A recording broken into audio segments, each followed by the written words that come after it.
Hey, it's Jamie, and welcome to a selects edition of Eventual Millionaire. This is where we go back and find the best of the best, the ones that you loved from the past 6-7 years. We've been doing this a long time, and there's some amazing interviews with amazing guests that you have not seen yet. So we are bringing them back.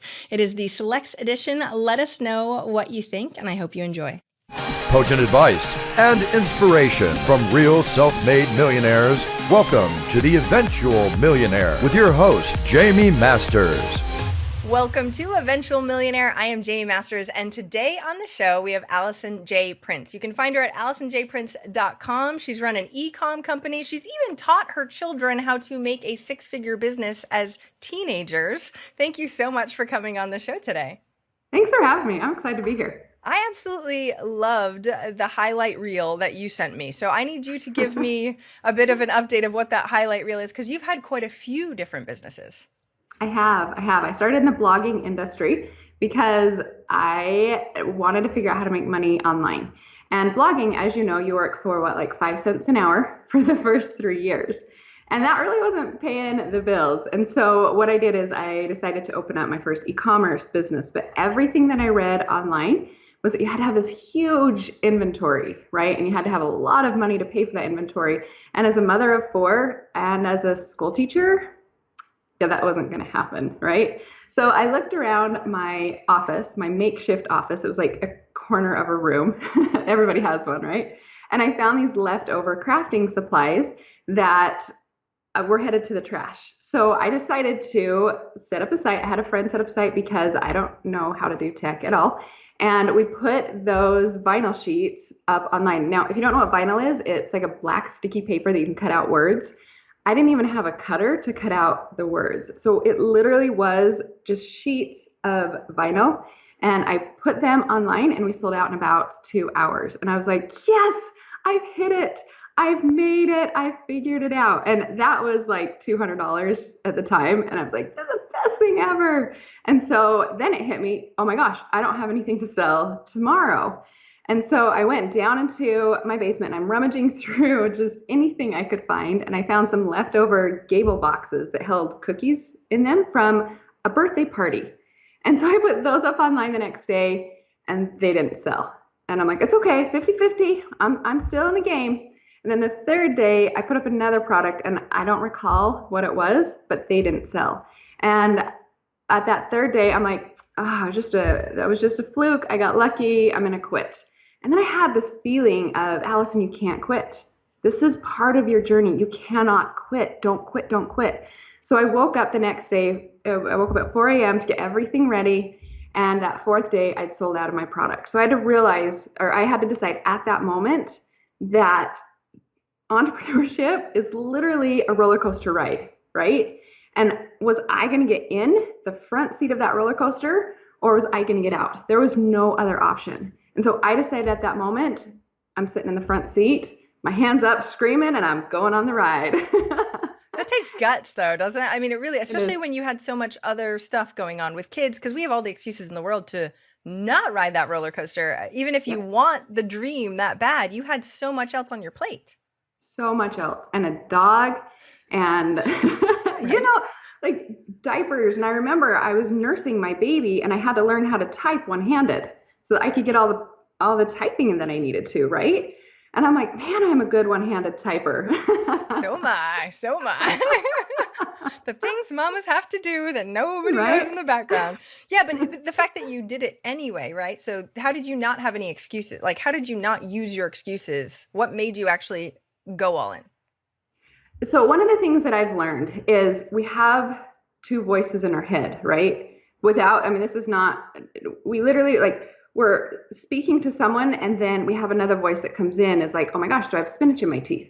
Oh my gosh, is my shirt crooked, right? And we've got these like inner voices criticizing us constantly. And some people say it's like to help you or to guide you or to lead you or whatever it is, right? But there's always the voice that is very negative that you have in your head. And the way I see it is with the hope, the inspiration, the good things that we're going to, that's following the light or following what God has given us for our dreams to live. And then if we're following that negativity of oh my gosh, stop talking because your breath stinks or whatever it is. When it really doesn't, you're just making up in your head. That's the dark or the devil coming into your head. And so when you start a business, like God or the light is giving you, like, take this dream, go live it. Like, you've got this, you can do it, right? And then what happens? All this self-doubt comes into our head of, I can't do this. There's no way. I've got 4 kids. I don't know what I'm doing for dinner tonight. I've got 10 loads of laundry piling up. The grass is overgrown, out of control. And we have to be able to separate those out and say, okay, I'm not following you today, Satan. I'm not following you, dark. I'm going to go after the light and the hope and the freedom that I really want to live, that God wants me to live. God wants me to step into who he made me. And it's my job to recognize that and to kick it out. Now, I don't do that on my own. I have support. I have an amazing husband.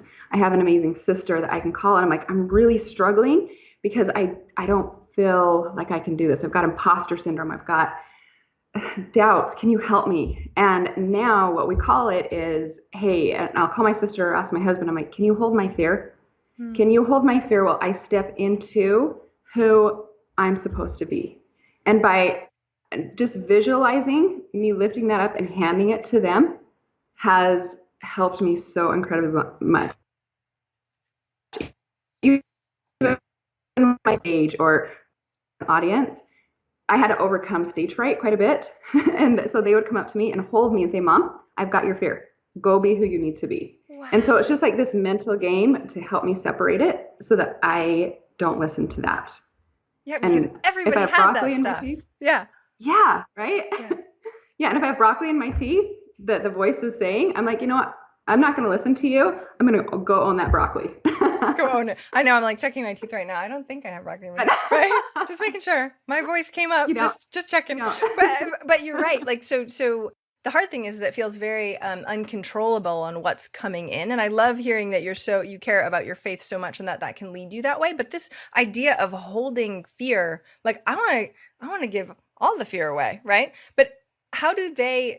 So when I asked a bunch of questions to husbands and wives that are in business together, they were like, "Oh, well, talking everything out about business to your significant other or to your family, sometimes they don't get it." So are they in entrepreneurship too? Does your sister understand this roller coaster ride that is entrepreneurship, so she can actually really hold and understand what you're going through? So my sister, I've considered her my business therapist because she just lets me vomit everything out. I'm like, blah, blah, blah, blah, blah, blah, blah, blah. And she's like, how can I help you? And I'm like, you really can't, like, physically. Yes. But you just listening to me helps me organize my thoughts. Yeah. Sometimes just talking about it releases the power that it has on you. And so she allows me to do that. My husband allows me to do that. And he's gotten better. There's some times where he's like, can we please talk about something else? Okay, there we go. I'm wondering, because that's the reality, right? It's never always I need a verbal process, honey. Let's do that right now. They're like, Yeah. Yeah. Okay. See, that's awesome. So how do you deal with that? Because, I want to hear the rest of your story too, but I really want to know how you can do this with your kids, because the kids even have an amazing story, and being able to have them understand how you hold their fear, I'm sure, and they hold your fear is insanely amazing. How old are they now? So my baby is 10. Oh my gosh.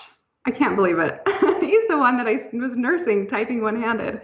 And then I've got an 11-year-old, a 15-year-old, and then one that just turned 18. I know. Great. You look great, Jamie. Just so we said. That's it's very the amazing. Lighting. It's the lighting. But being able to be a mom of that many children, right? No offense, we use motherhood as an excuse. I know I do sometimes. It's like all the things, right? So give me a trajectory of how they saw your path, right? So if your 10-year-old was born, right, they've been able to see you grow and do all these new businesses. So walk us through what that looks like through their eyes. I'm giving you a challenge for a question.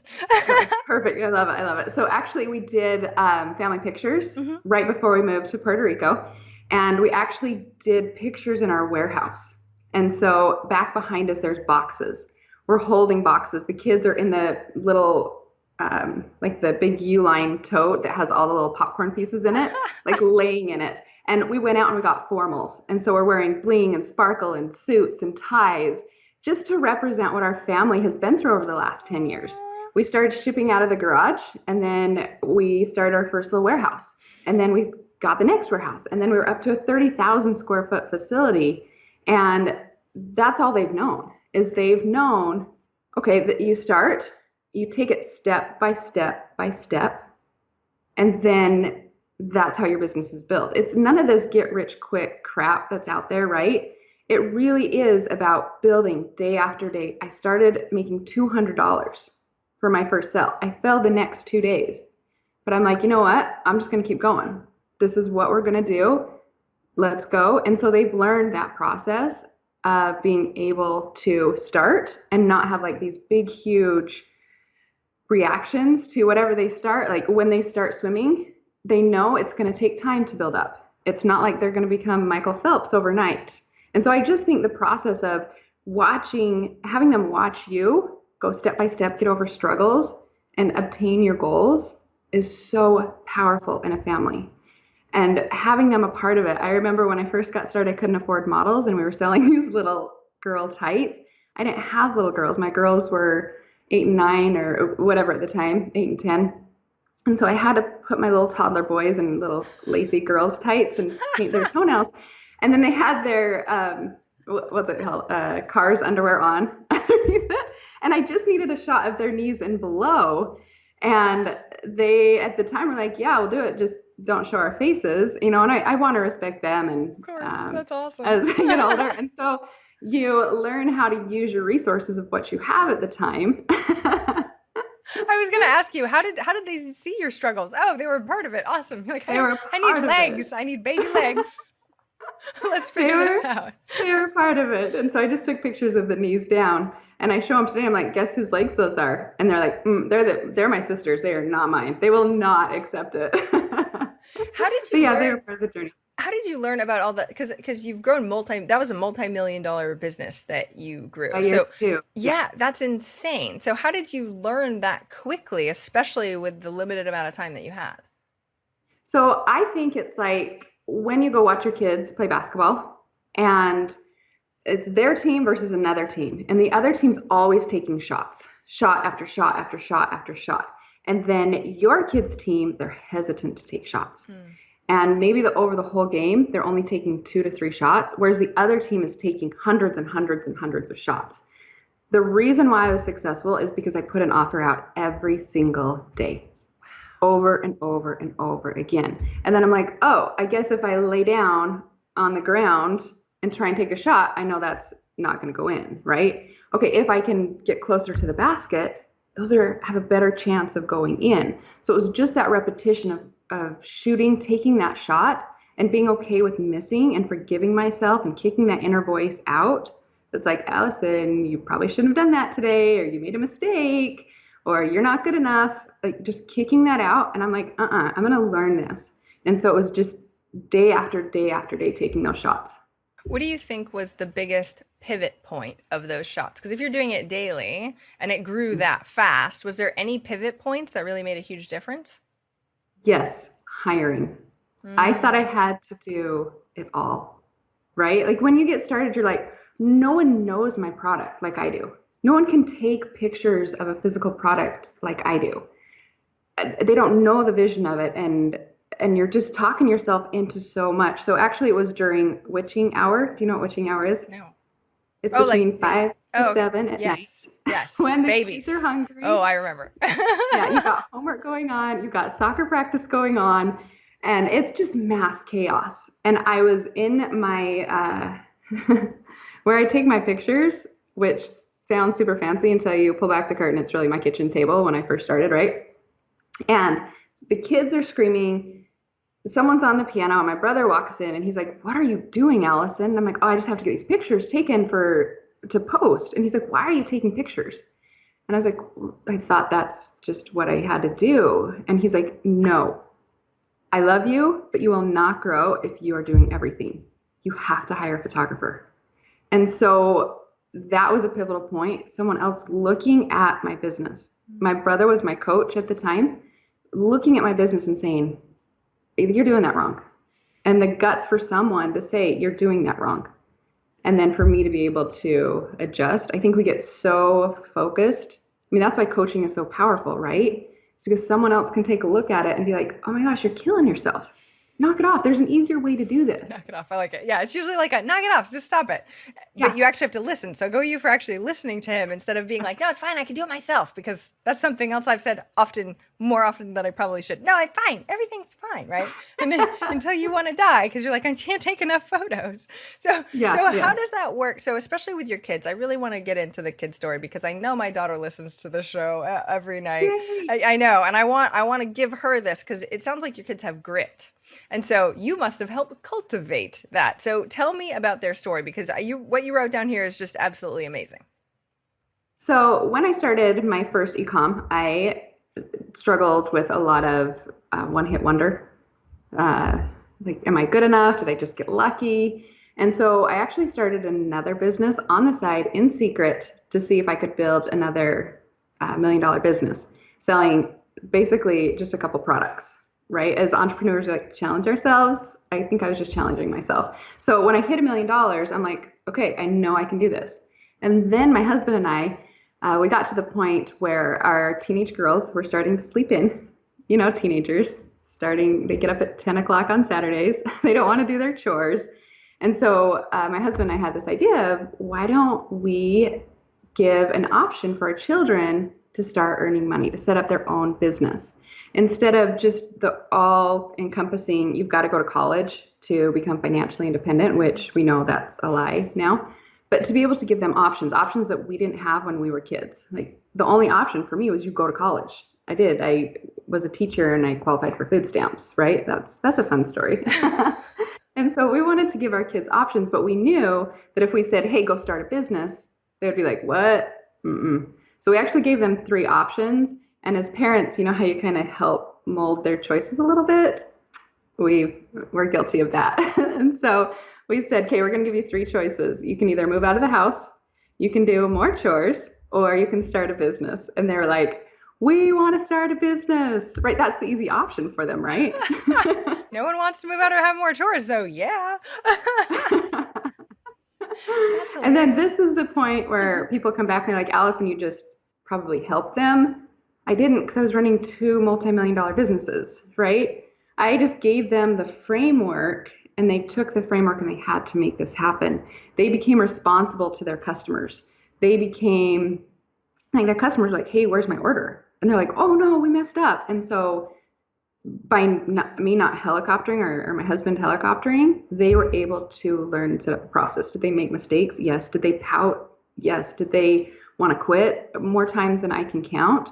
But what we did is we set them up with a process where we're like, okay, you're only going to work Tuesday nights and Saturday mornings. That's it. We want you to still be kids. We still want you to go to whatever kids do, right? As teenagers, we still want you to live your life, but we also want you to start learning the value of money. And so they started this business with the same way that I started my other businesses, and they crossed their first 6 figures in 9 months, which is so fun, right? That's insane.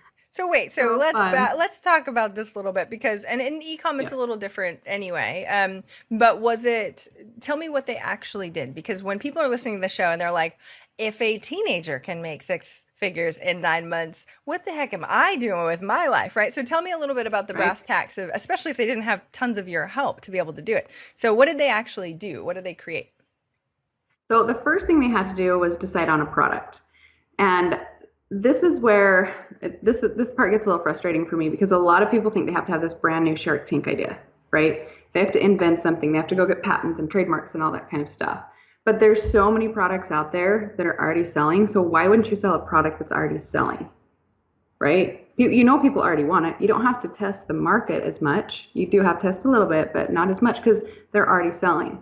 So at the time, we sat them down, we had them look at a couple sites, and we said, okay, you can see how many of these have been selling. Which product would you want to choose? And they chose a scarf, just a scarf that goes around your neck, right? Mm-hmm. How many billions of scarves have been sold, right? They didn't choose a Shark Tank idea.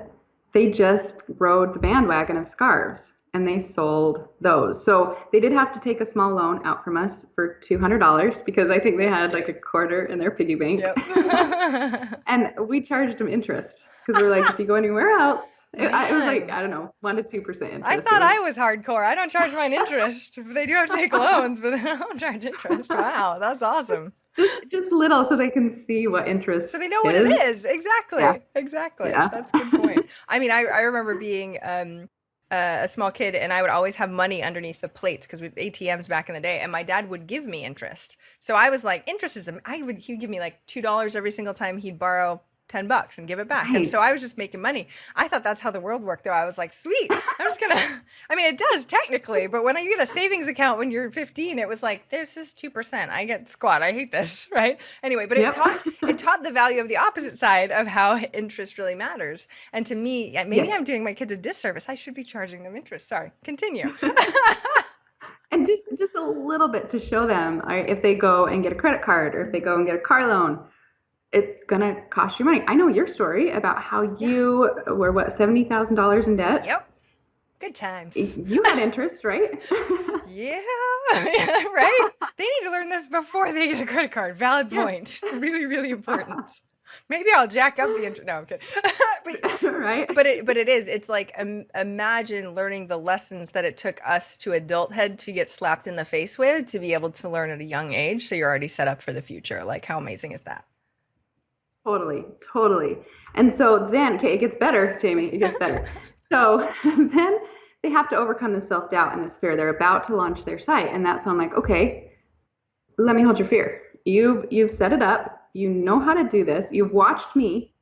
They just used a Shopify store. So it wasn't any coding, complex, anything.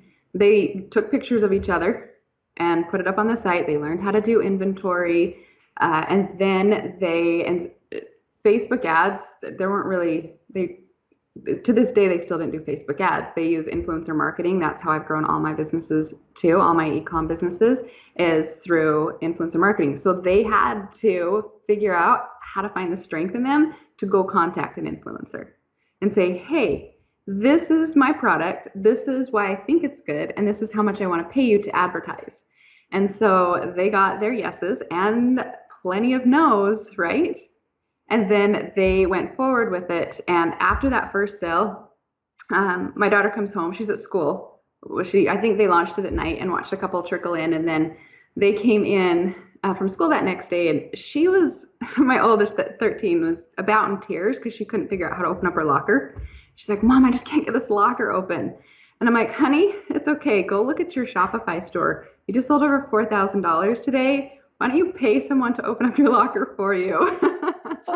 $4,000 from influencer marketing. Yeah. Wow. Yeah. That's amazing. Yeah. Right? What kid doesn't want to be like, oh, by the way, yeah, you can open my locker for me. $20 now.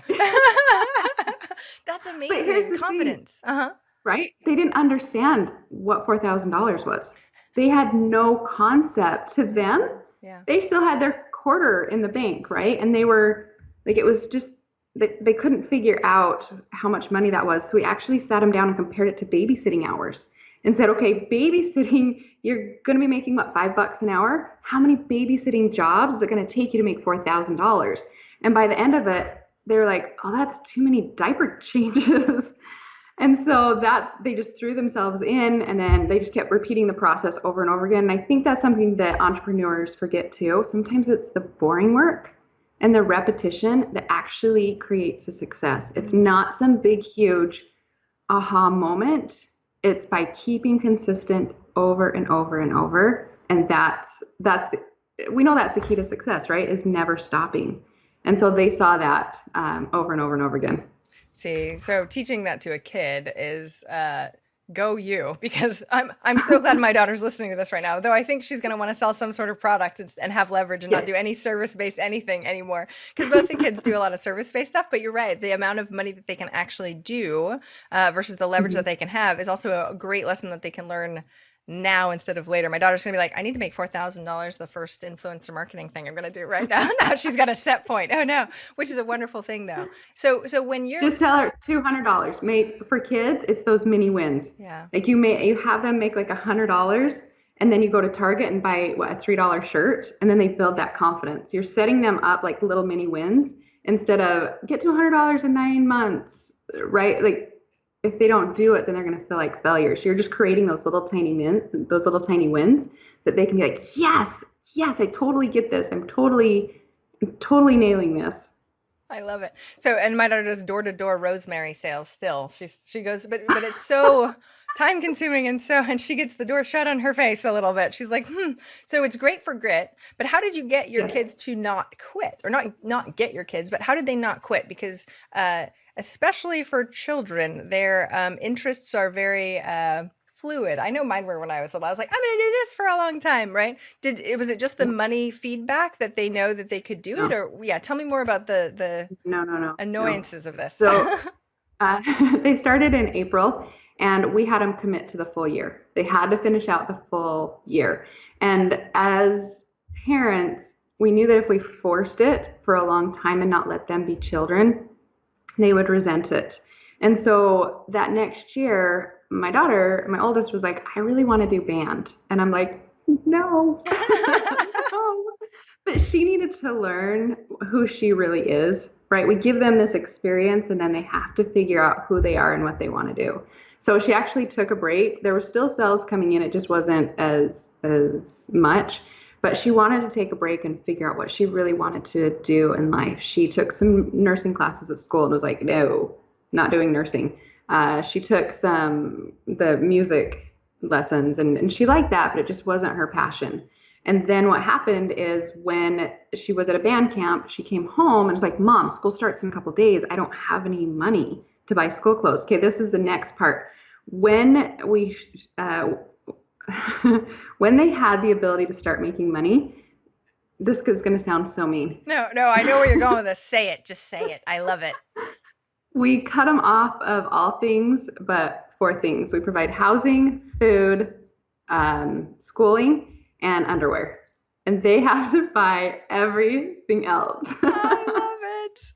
Oh, everybody thinks I'm hardcore and I make them buy their own stuff. Like I always make them buy their own stuff, like toys or anything like that, unless it's a gift from a grandparent or whatever. And sometimes I'll buy them something, but in general, nothing. And everybody thinks I'm hardcore. I like where you're going. Maybe I could level up my hardcoreness. They're like, you make your kids buy that? I was like, yeah. You got any money? Yeah. Oh, you don't? You can't. Don't know what to tell you. Go earn some. Right? Yeah. Real world. These kids know how to make money. They so know how to make money. And then when they go to the store, instead of like throwing a tantrum that they want 5 shirts, and I'm like, I'm not buying you 5 shirts, right? They in their heads are like, well, I have to pay for this. I'm just going to choose one. And so they're thinking through the process, and then they're like, Mom, I want to buy this or I want to buy that. I'm like, good, I want you to too. Like, how can I support you so that you can get the money to do it? And so it's not a bunch of no's, it's a bunch of yes. How can I support you? What can I do besides giving you the money? How can I support you to make money in your business? And so when my daughter came home from that camp, she didn't have any money because she hadn't been doing her business. And so I actually had to go work in my warehouse for $8 an hour for the day.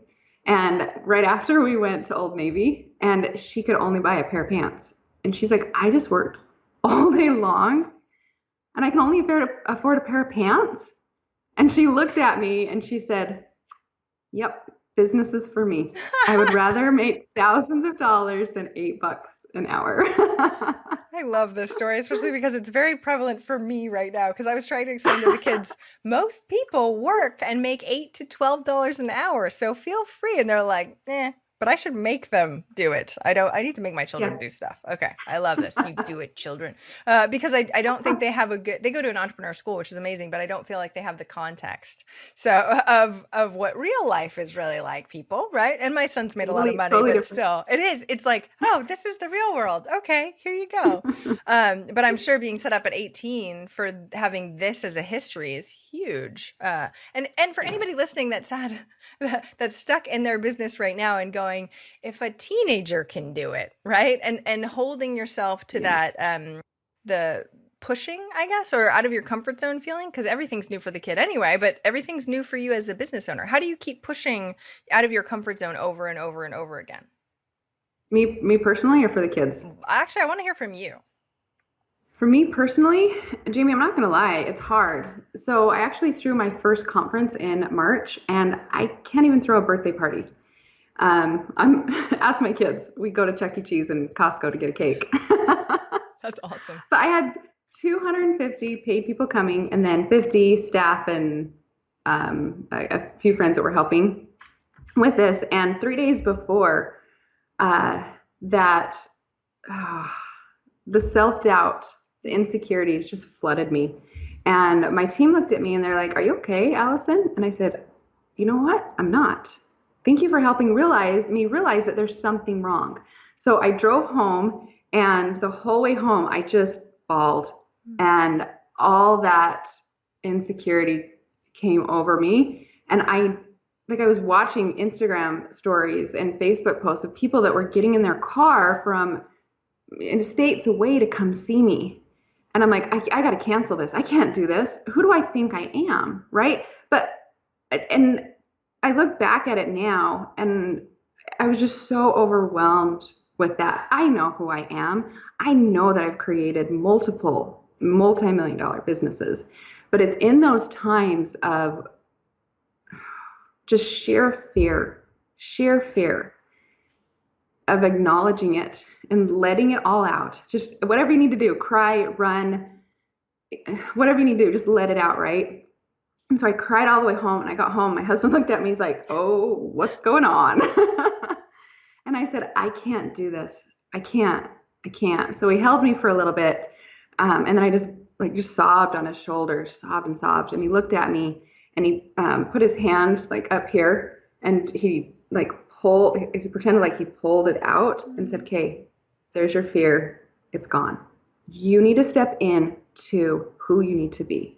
You were given this journey for a reason, Allison. It's your turn to share. Step into who you were made to be." And Jamie, a lot of my first part of my entrepreneur journey, I thought it was just me. I was alone. Nobody understood me. My friends didn't get me. I lost friends from doing this, and I would stay up till 4 a.m. and then have to get up at 6 o'clock in the morning. And I was exhausted and just felt like I lived on this little island that nobody understood. But over the years of this journey, I found that there's a whole world that understands it. And so now if I start feeling one way or I feel another way, I've got contacts. I got into a coaching group that has absolutely changed my life. And I'm like, "You guys are crazy just like me." Yeah. Because these right? wild sobbing moments are not, I don't want to say infrequent, but they're normal to an entrepreneur that's pushing themselves. And I don't think people talk about it enough. They're like, "No, but it's sunshine and roses and everything's easy for me. And all we want is joy and sunshine," right? No. And it's not like that when you actually get into it, especially if you're pushing yourself consistently. Yeah. I set up e-commerce because I'm an introvert. I'm good not being in front of crowds, right? And then I just had this feeling, you need to go teach your journey. I gave you this journey. I'm like, "Oh, no, don't make me do this," right? So pushing myself to speak on a stage in front of people. And now I've spoken in groups of over 3,500 people. To watch that journey for me. And then I actually go back now and say, and look back at where I started and my journey. I'm constantly looking back over my journey because we're always looking at this peak, right? "Oh my gosh, I got to get there. I got to get there. I got to get there." And it never seems to be enough. But when you take a moment to look back at just how far you've come, even if it's that first $200, right? Getting over that fear, that anxiety, that stress of launching your first product, being able to make that first dollar online, it doesn't matter. The number or the zeros are just there, right? You're still experiencing it every single step of the way. I think looking back helps give you the strength to move forward. I don't think entrepreneurs do that enough either. It's like, wait, did you not see all of the things that you've done in your past? It's like, yeah, I know, but I'm looking so on the future, or it's not enough, or whatever those pieces are. And that messes with your brain too, because then you're never satisfied, which I think is a good piece of being an entrepreneur. It's good to never be completely satisfied, because I feel like that reaching is also can be juicy, but if it makes you crazy, not so much. So how do you deal with that where it's never really enough?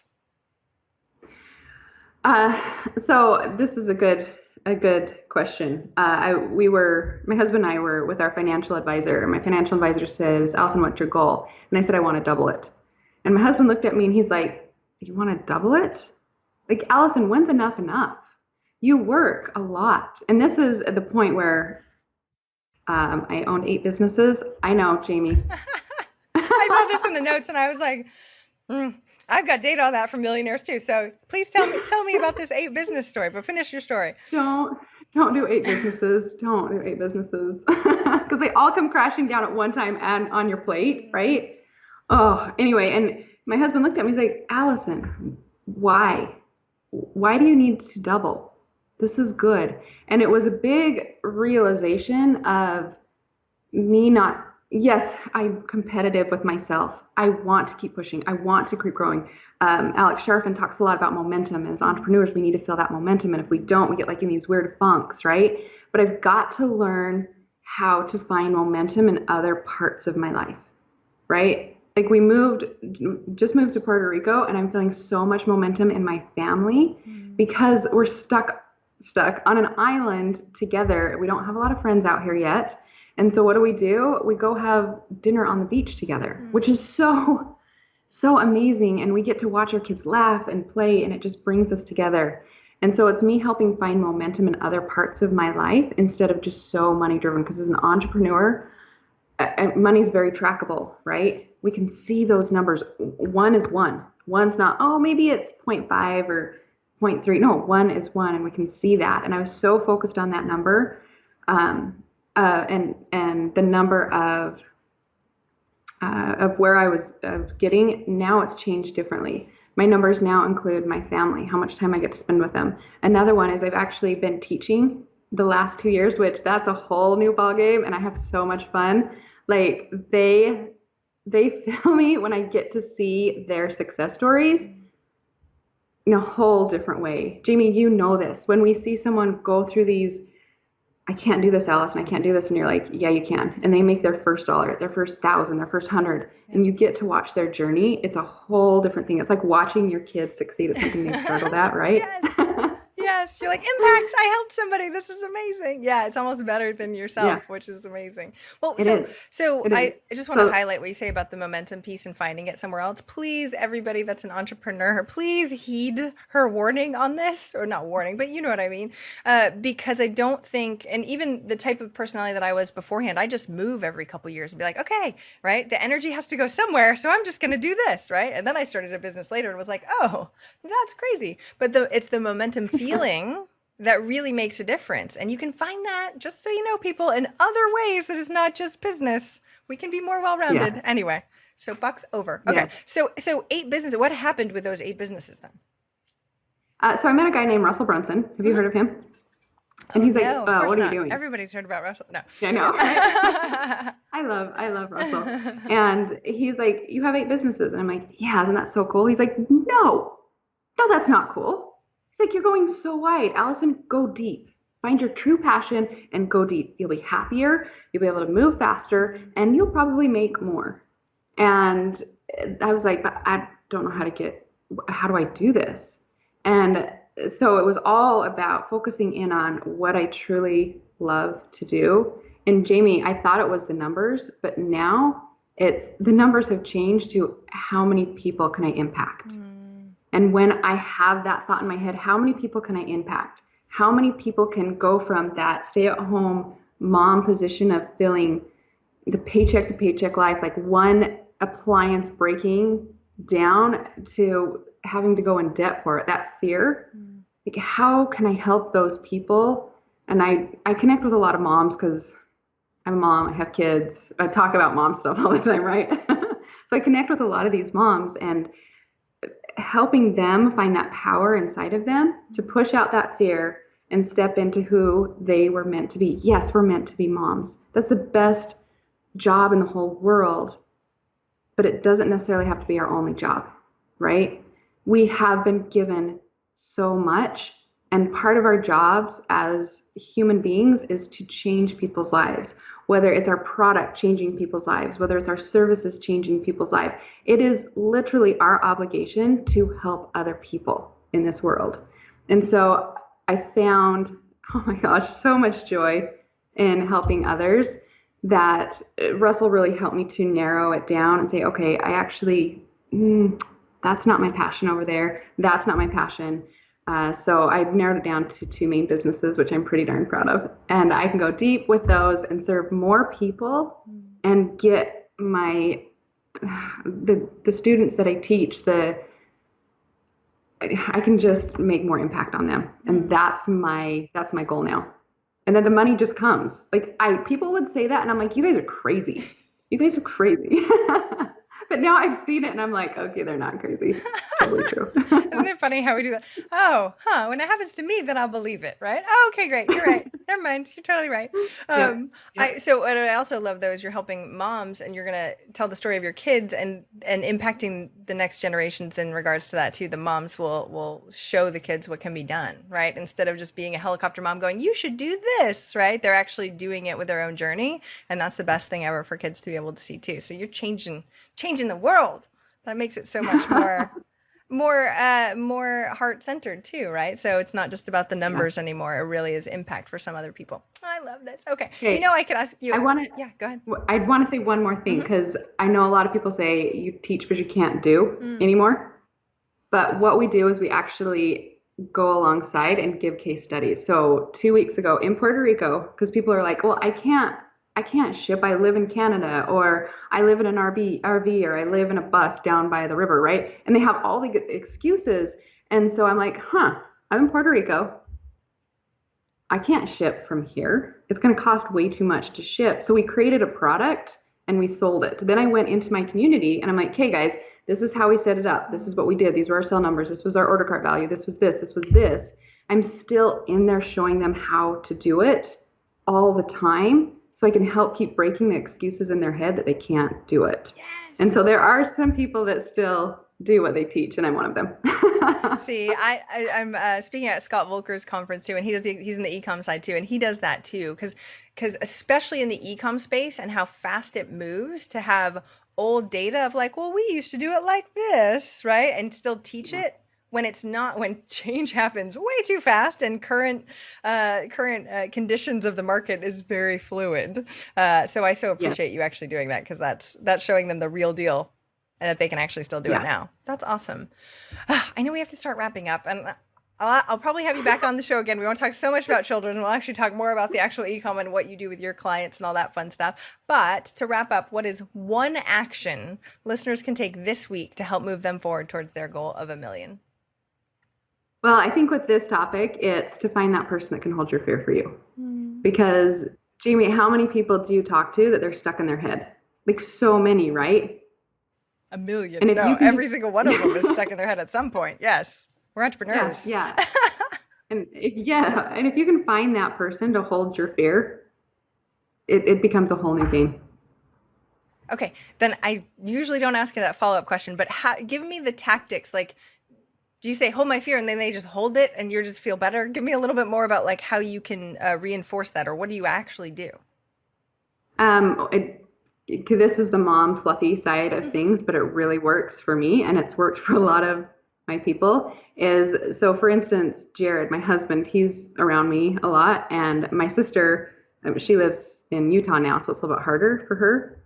But it really is like, I'll go give them a hug, and I hold them, and I just really envision in my head, okay, all this self-doubt, all of this everything is just going onto your plate.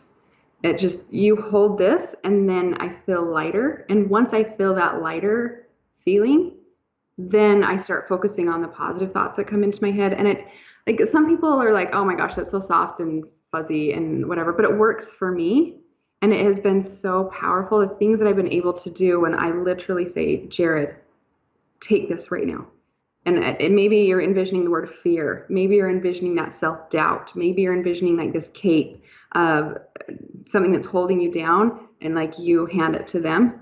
And then you're like, hey, I can't think about it anymore. Move forward.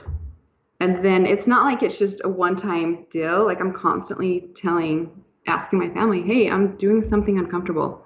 I'm doing something that I don't like. Can you hold my fear? And they've gotten really good with me too, of saying, hey, you look a little freaked out. What can I do to help you? What can I do to help you?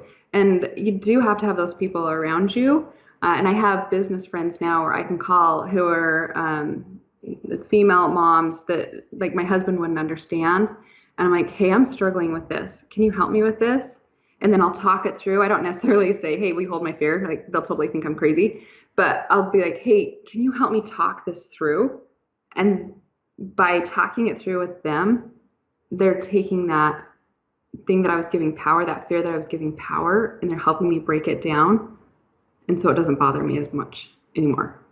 I love I say fluffy as stuff. much. Don't even. Okay, good. Only because I test it and it works for. I have a guided meditation that does the exact same thing. It's taking all your self doubt and putting it on a plate, literally putting it on a plate. So it's hilarious that you're saying that exact same thing because you do feel lighter. Like I don't have to own this anymore, right? It's because it's not your own best interest. It's not your own brain doing things for the good. It's doing for the not good and will hold you back. And you do feel lighter. So I challenge people, even if you think it's fluffy or a little visionary or woo woo or whatever, to just give it a shot because if you feel better, it's going to be a million times better. And we have to use whatever tactics humanly possible in this world of entrepreneurship that can be a roller coaster crazy ride, like you were saying. So thank you, Alison. I'm so thankful for Joelle for introducing us. I absolutely love a little shout out to Joelle also. How can we find more about you online and what you teach and all that fun stuff? So AlisonJPrince.com. You can find me on Instagram, Alison J. Prince, YouTube, Alison J. Prince. And right now I've got the 0 to 100K system, and that's what I taught my daughters. And I've got over 4,000 in my program right now of teaching them how to start from zero and get to their first $100,000 online. I was about to say, I'm going to give that to my daughter. And no, if she's listening, she has to do it herself. That's the kind of mom. She's got to download that. She's got an email address. She's fine. She can download that too. I love it. I love it. Thank you so much for coming on the show today, Alison. I really appreciate it. Thank you, Jamie. Thank you. If you enjoy this show, I would really appreciate your wonderful words of feedback. Go leave me a review. I would love a rating, whatever you can do in the time that you've got. I would so appreciate it.